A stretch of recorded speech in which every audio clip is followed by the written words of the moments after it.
चीन ने गाय के डीएनए से कर दी है छेड़छाड़। ये सुपर काऊ 1 साल में 18 टन दूध देगी, ऐसा दावा है चीनी वैज्ञानिकों का। जी हाँ, बिल्कुल सही सुन रहे हैं आप, 18 टन दूध और एक सुपर काऊ। अब ये सुपर काऊ क्या भला है, शायद आप यही सोच रहे होंगे। वहीं कईयों ने तो अब तक इसे पालने का प्लान भी बना लिया होगा। लेकिन जरा इस वीडियो को पहले पूरा देख लीजिए कि सुपर काऊ है क्या, चीन इसे कहां से लेकर आया है, चीन के पास ये काऊ कैसे आई। यकीन मानिए, जब आपको इस सुपर काऊ की सच्चाई मालूम पड़ेगी तो आपके भी होश उड़ जाएंगे और आपके मुंह से भी यही निकलेगा कि ऐसे काम चीन ही कर सकता है। तो चलिए फिर देर किस बात की, शुरू करते हैं हमारा आज का वीडियो। चीन लगातार साइंस एंड टेक्नोलॉजी की फील्ड में अजीब और गरीब एक्सपेरिमेंट्स कर रहा है दोस्तों। पिछले साल ही वहां के वैज्ञानिकों ने क्लोनिंग से भेड़िया तैयार किया था और अब उन्होंने क्लोन से ही ऐसी गाय को तैयार कर लिया है जो रोजाना 140 लीटर दूध देगी। और वैज्ञानिकों ने अभी तक 3 सुपर काउस तैयार कर ली हैं। ये गायें अपनी पूरी जिंदगी में 100 टन यानी कि 2,83,000 लीटर दूध दे सकती हैं, ऐसा चीनी वैज्ञानिकों का दावा है। बताया जा रहा है आने वाले दिनों में ऐसी 1,000 गायें तैयार करेगा चीन। मीडिया रिपोर्ट्स की माने तो इन गायों की ब्रीडिंग नॉर्थ वेस्ट यूनिवर्सिटी के साइंटिस्ट ने कराई है। ये बछड़े पिछले 2 महीने में निंगशिया इलाके में पैदा हुए थे चीन के। ये सभी नीदरलैंड से आने वाली होल्स्टीन फ्रिसियन गाय के क्लोन हैं।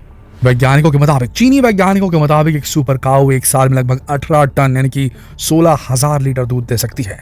इस मामले में ये अमेरिका की नॉर्मल गाय को भी पीछे छोड़ देती है। कहा जा रहा है चीन अगले 2 से 3 साल में 1,000 सुपर काउस पैदा करेगा।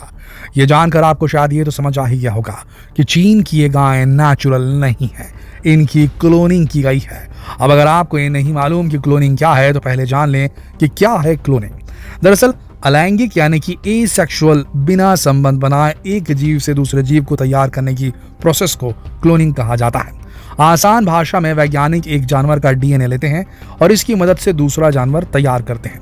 वैज्ञानिक अपनी सहूलियत के हिसाब से इनके जीन्स में बदलाव करते हैं ताकि एक नॉर्मल जानवर की तुलना में ज्यादा शक्तिशाली जानवर बनाया जा सके। अब चीन ने सुपर काऊ की क्लोनिंग कैसे की, इसके बारे में इस प्रोजेक्ट को लीड करने वाले चीन के जिन यापिंग ने बताया है कि सबसे पहले अच्छी नस्ल की गायों के कान के सेल्स निकाले गए, फिर इनसे भ्रूण तैयार कर 120 गायों में इम्प्लांट किया गया। इनमें से 42% गायें प्रेग्नेंट हो गई और फिलहाल 3 सुपर काउस का जन्म हो चुका है, जबकि 17.5% बछड़ों का जन्म अगले कुछ ही दिनों में हो सकता है। अब आपके मन में सवाल भी आ सकता है कि आखिर चीन को इसकी जरूरत क्यों आन पड़ी।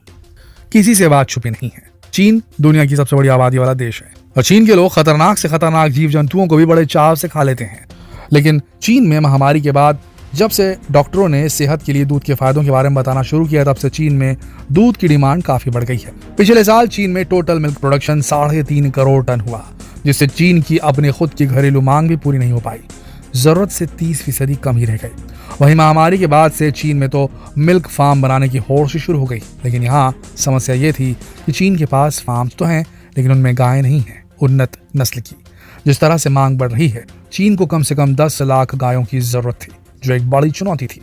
वैसे भी आपको बता दें कि चीन में दूध का कंजम्पशन बाकी देशों से काफी कम था। यूरो मॉनिटर इंटरनेशनल के मुताबिक अमेरिका में पर पर्सन दूध का कंजम्पशन 50 लीटर सालाना पाया गया है, जबकि चीन में सिर्फ 6 से 8 लीटर ही था।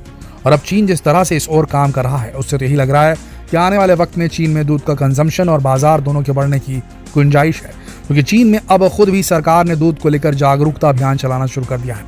इसे देखकर तो यही लगता है कि 62 अरब डॉलर की 62 अरब डॉलर की चीन का दूध का बाजार और बड़ा होने वाला है।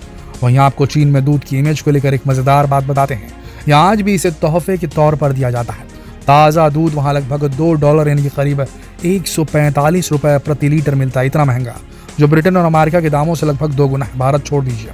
चीन में दूध 240 मिलीलीटर के पाउच में बेचा जाता है, पर अब ताज़े दूध की मांग भी बढ़ रही है। वहीं एक अनुमान के मुताबिक चीन के घरेलू मवेशियों से अगले 2 साल में 5 लाख गाय मिलेंगी। अगर पिछले साल जितना आयात जारी रहता है तो अगले 2 सालों में 4 लाख गाय इंपोर्ट कर लेगा चीन। पिछले साल ऑस्ट्रेलिया और न्यूजीलैंड से चीन ने 2 लाख बछड़ियों को इंपोर्ट किया था। लेकिन ये भी आसान नहीं है। न्यूजीलैंड और ऑस्ट्रेलिया में एक्सपोर्ट के दौरान मवेशियों के साथ होने वाली ज्यादतियों की खबरों के कारण अब टेंशन बढ़ चुकी है। न्यूजीलैंड ने तो अगले 2 साल में गायों का एक्सपोर्ट कम करने का फैसला ले लिया, धंधा ही नहीं करना उसको चीन के साथ। यानी कुल मिलाकर देखा जाए तो चीन में आधे से ज्यादा डेयरी गायों को विदेश से मंगाया जा रहा है, लेकिन अब उसमें भी दिक्कत आने लगी है। ऐसे में विदेशी गायों पर अपनी डिपेंडेंसी को कम करने और अपने घरेलू डिमांड को पूरा करने के लिए चीन सुपर काऊ का क्लोन बना रहा है। दूध के प्रोडक्शन को बढ़ाने के लिए चीन के पास यही एक रास्ता था, वो ये उठा लिया है उसने। एक रिपोर्ट के अनुसार चीन में फिलहाल 66 लाख गायें हैं, जिनमें से 70% गायें विदेशों से मंगाई गई हैं। अगर चीन 1000 सुपर गायें तैयार कर लेता है तो वह हर साल 1800 टन दूध का प्रोडक्शन बढ़ा सकेगा। इससे चीन की डेयरी इंडस्ट्री को बहुत फायदा हो सकता है। हाल फिलहाल के आंकड़ों की माने तो चीन में हर 10,000 गाय में से सिर्फ 5 गाय ही अपने पूरे जीवन में 100 टन दूध दे पाती है। चीन सुपर काऊ की क्लोनिंग क्यों कर रहा है ये तो आप समझ गए, लेकिन चलिए अब ये भी जान लेते हैं कि क्या इससे पहले भी कहीं किसी देश ने या फिर खुद चीन ने गायों की क्लोनिंग की है।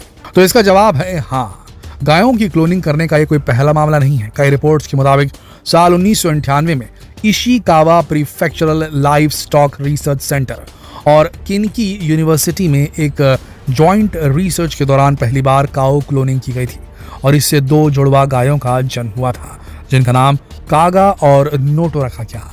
नोटो की मौत साल 2018 में हुई, जबकि कागा ने साल 2019 में दम तोड़ा। अब आपको इस क्लोनिंग से जुड़ी कुछ जानकारियां शेयर कर देते हैं। दरअसल इंसानों ने सबसे पहले जिस जिंदा एनिमल की क्लोनिंग की है वो एक भेड़ थी, जिसे डॉली नाम दिया गया था। इसे साल 1996 में तैयार किया गया था। वहीं साल 2009 में national dairy research institute Bharat के करनाल के वैज्ञानिकों ने भारत में भैंस के पहले क्लोन समरूपा और उसके बाद गरिमा को डेवलप किया था। फिर साल 2013 में क्लोन भैंस गरिमा ने महिमा को जन्म दिया था। वहीं साल 2009 में दुबई में इंजाज नाम की दुनिया की पहली मादा ऊंट क्लोन को डेवलप किया था। हालांकि कई जानकार एनिमल क्लोनिंग को कई नजरिए से हार्मफुल भी मानते हैं।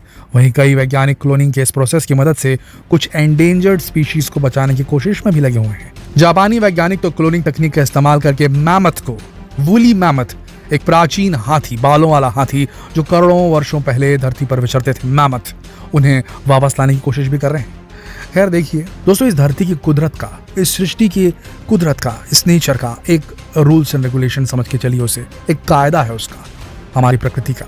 अगर हम उस कायदे को चेंज करेंगे ना, तो हम जिसे अस्तित्व में ला रहे हैं या लाने की कोशिश कर रहे हैं, जिसका अस्तित्व खत्म हो गया उसे जिंदा करने की कोशिश कर रहे हैं, जो है उसके अस्तित्व को बरकरार रखने की कोशिश कर रहे हैं, जो है उसके एग्जिस्टेंस को और स्ट्रॉन्ग बनाने की कोशिश कर रहे हैं। जिसे इस प्रकार से ऑगमेंट करके इस गाय के अंदर सुपर काऊ इसे बना दिया गया, 18 टन दूध ये देगी, और उसे बढ़ाने की हम कोशिश अगर करते हैं तो सबसे बड़ा वार जो होगा ना, वो हम सब की खुद की एग्जिस्टेंस पर होगा। याद रखिएगा डायनासोर्स वाले एग्जाम्पल का। अगर नेचर ने उन खतरनाक जानवरों को इस धरती से नहीं विलुप्त किया होता तो आज हम और आप ये बात करने के लिए यहाँ मौजूद नहीं होते। वैसे आपके विचार क्या हैं, नीचे कमेंट सेक्शन में जरूर लिखें और इस बहुत ही रोचक वीडियो को शेयर करना ना भूलें, फेसबुक पर, व्हाट्सएप पर, यूट्यूब पर। कल फिर मिलते हैं एक और दिलचस्प वीडियो में। तब तक आप सबका इस वीडियो के अंत तक बने रहने के लिए दिल से धन्यवाद।